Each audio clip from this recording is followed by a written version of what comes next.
재건축까지 조금 여유자금이 녹록지 않다 하시는 분들은 좀 어떻게 접근하면 좋을까요? 뭐 지금 실소유자분들이 많이 보실 것 같긴 한데. 그러면 제 생각에는 서울 강북권, 그렇다고 막 노도강까지 안 가더라도 예. 아직 그쪽에서 갭 2, 3억에 살 수 있는 게 좀 있다고 저는 보고, 강동 쪽도 괜찮고 그다음에 구성남 이쪽도 너무 괜찮죠. 그러니까 한강에서 많이 벗어나지 않는 지역으로, 그리고 한강에서 분당으로 연결되는 지역들 있잖아요. 그러니까 어쨌든 출발은 한강이네요. 무조건 한강. 그걸로 끝났어요. 입지 비교는 그냥 한강으로 끝나는 거예요. 한강 단지 주변으로 쭈르륵 보시다가 여기가 싸네, 그럼 여기 사. 여기 사. 근데 한강을 못 가. 그럼 그 한강은 가까운 가기 싫어. 한 블럭 뒤로. 이렇게. 그래서 노도강. 그다음에 광진구도 저는 되게 좋다고 생각하는 게, 지금 마용성이라고 얘기를 많이 하잖아요. 근데 예전에는 마포가 이렇게 비싸지 않았단 말이에요. 예전에는 마포가 빠지고 오히려 광진구, 성동구. 약간 이런, 용산 요렇게까지였는데, 마포가 왜 마용성이라는 단어가 나왔냐면 신축이 들어왔던 거예요. 그러니까 신축의 힘에 의해서 마용성이라는 게 됐지. 근데 광진구, 저는 마포 못지 않다고 생각하거든요. 입지 자체로는. 근데 왜 계속 마용성까지만 하느냐. 그래서 저는 계속 마용성 광이다.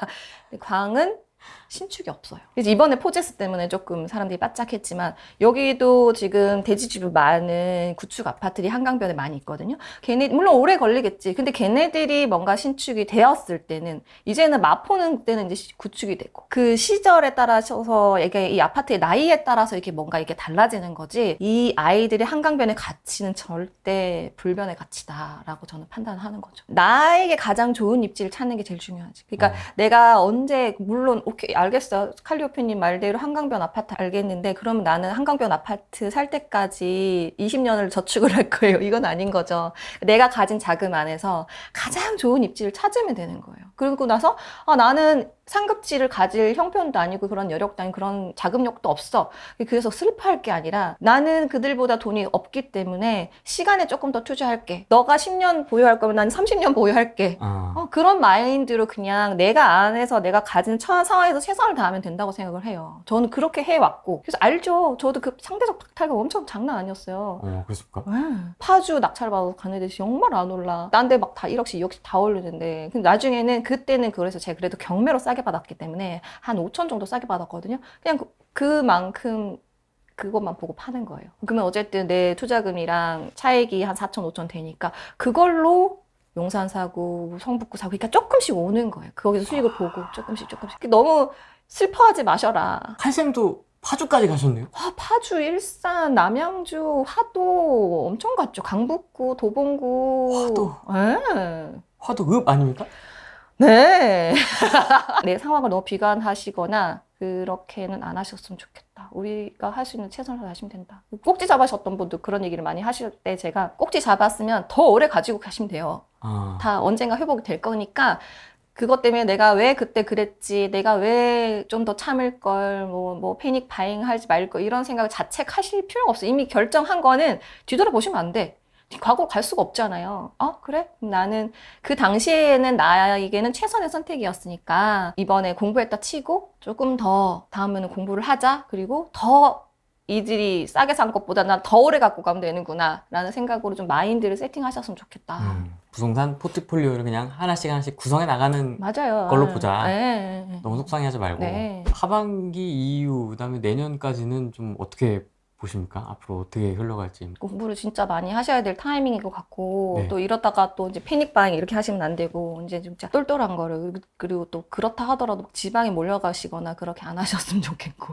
그런 것도 이제 좀 나올 것 같아요. 그니까. 공급 부족 뭐 이런 거 이제 좀 되면. 철저하게 포트폴리오 잘 짜셔야 되고, 지방에 가시더라도 단기 투자로 하시던지. 그 대신 그 단기 투자를 하실 때도 항상 장기로 가져갈 나이들을 묻어둔 다음에, 우리 두 채까지 살 수 있잖아요. 그러니까 하나는 장기 투자, 서울이나 수도권에 뭐 전세가 계속 상승하는 지역에 하나 묻어두고, 하나는 매매 사업자 활용해가지고 이렇게 샀다 팔았다 하시던지, 경매 지금 하기 너무 좋은 시절이니까 이제 그렇게 하시던지, 너무 내 자산을 한쪽으로 막 몰빵하고 아니면 투자 방식도 한쪽으로 몰빵하거나 그런 거는 좀 안 하셨으면 좋겠는 거죠. 왜냐면 또 이런 상황이 또 발생될 수도 있는 거잖아요. 또 네. 금리가 또 어떻게 될지 모르는 거니까. 지방은 경매로 좀 접근하는 게 좋을까요? 네, 네. 경매 지금 분위기 좋습니까? 아, 괜찮습니까? 그럼 괜찮죠. 상급지 쪽으로 전세 그 낙찰가율이 높은 거지. 그래서 조금 사람들이 관심이 없는 쪽들은 아직도 낙찰가가 괜찮기 때문에 이제 그런 쪽으로 접근하시는 게 어떨까. 난 돈이 진짜 없다. 음.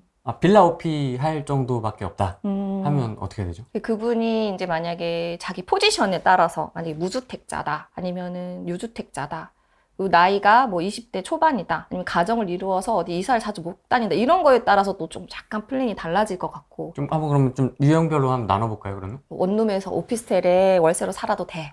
빌라 월세에서 살아도 돼. 20대 초반이고 세대 분리가 이제 주민등록상 세대 분리가 되어 있다. 그러면 이제 이건 진짜 근생을 사서 아파트를 받는 방법이 있거든요. 근생으로 아파트를 받는다고요? 근데 그런 거는 좀 소액으로 할 수 있어요. 왜냐면 근생이니까 대출이 되니까. 대출이 잘 나오지 대출이 않아요? 잘 나와요. 네, 네. 80% 나오니까. 그런 거. 그러니까 왜냐면 시간이 오래 걸리니까 재개발은 오래 걸리니까 20대 초반이면 아직 시간이 좀 있잖아요. 결혼할 때까지 시간이 좀 있고 엄마 아빠랑도 세대 분리도 시켜 놓을 수 있고 그래서 그런 것들 시간이 투자할 수 있는 것들 하시면 좋겠고 30대 넘어가서는 어쨌든 실거주를 생각을 해야 되니까 가정이 있다. 네, 실거주를 생각하셔야 되니까 재건축 될 만한 입지 좋은 1기 신도시 쪽 보시는 게 어떨까. 또 더 장년층 분들은 이미 좀 다주택자고 내가 좀 나이도 좀 있다 이럴 때는 자녀들한테 이제 빨리 증여나 상속할 수 있는 플랜을 좀 만들어 놓으셔야 되지 않을까. 제가 어제 친구를 만나서 들은 고민인데요. 한번 칼쌤 이야기도 들어보면 좋을 것 같아서 친구가 이 유튜브를 볼지는 모르겠는데 30대 이제 중후반이죠. 이제 가정도 있고 이제 자녀 계획도 있어요. 이제 가정을 일궜는데 신혼부부죠 어떻게 보면 있는데 집은 없는 상황이고 이제 아무것도 없어요. 정말 뭐 주변 도움 받을 거 아무것도 없고 종잣돈이 뭐 처음부터 있었던 것도 아니고 이제 1억을 모으기 위해서 정말 열심히 맞벌이하고 일하고 있는 분들이거든요.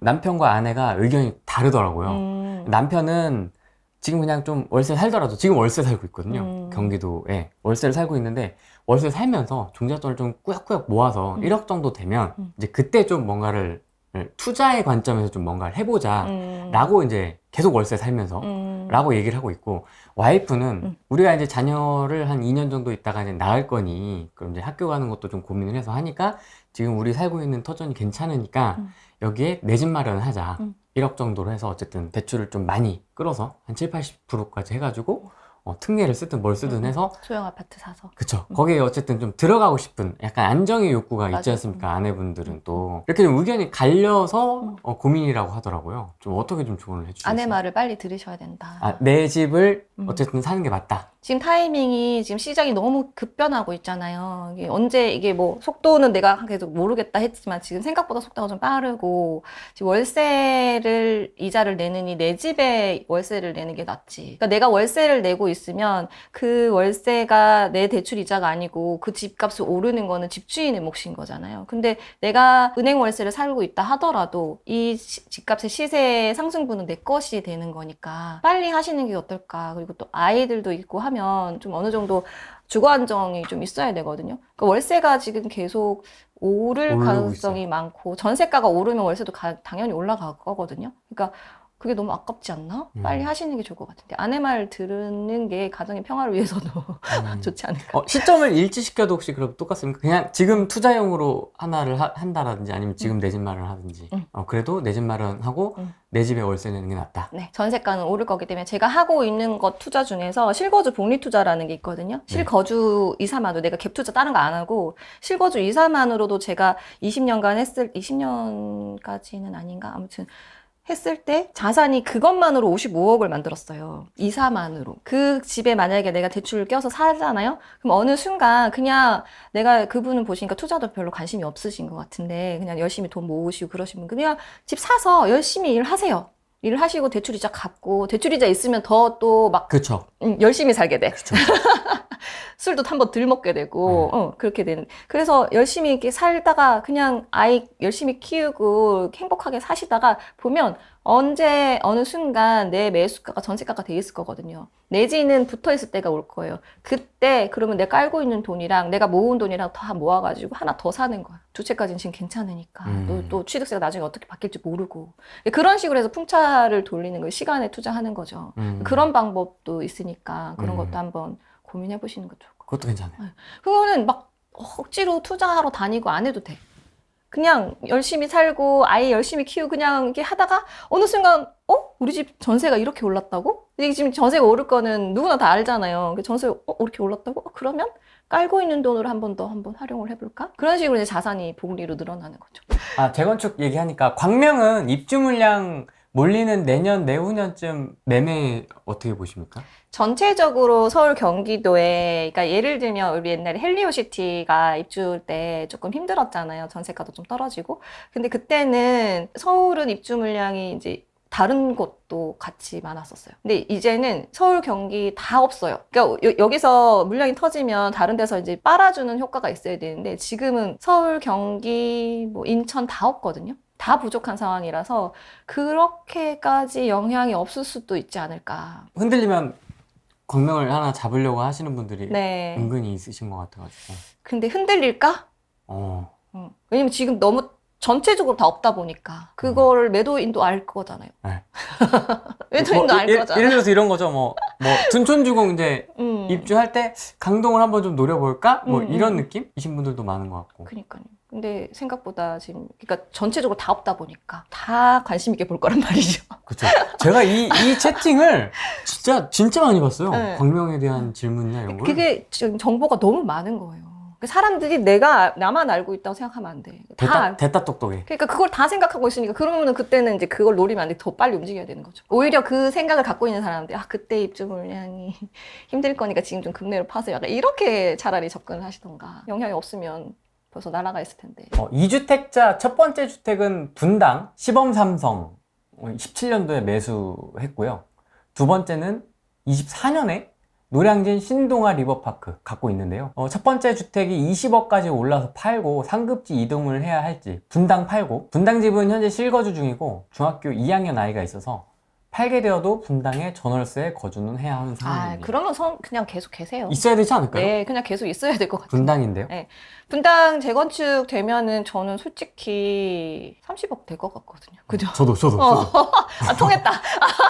저도 지금 이렇게 하려고. 30억 될 것 같거든요. 그리고 또 대형 평수니까 오히려 환급도 받으실 수 있을 것 같고, 아니면은 뭐 1+1도 가능하지 않을까? 그리고 왜냐면 뭐 실거주로 이동을 하셔야 되면 토지거래 허가 받으면서 이렇게 하는데 거기 지금 그쪽은 다 이미 한 채 더 있으시니까 완전 상급지 A급으로 가시려면은 취득세 중과해야 되고 이미 거긴 다 올랐고 그러면은 굳이 계속 분당에 거주하셔야 되면 선도구역 어떻게 되는지 설명회 한 번씩 하면 다른 구역이라도 한번 가서 보면 마음이 뿌듯해지실 거예요.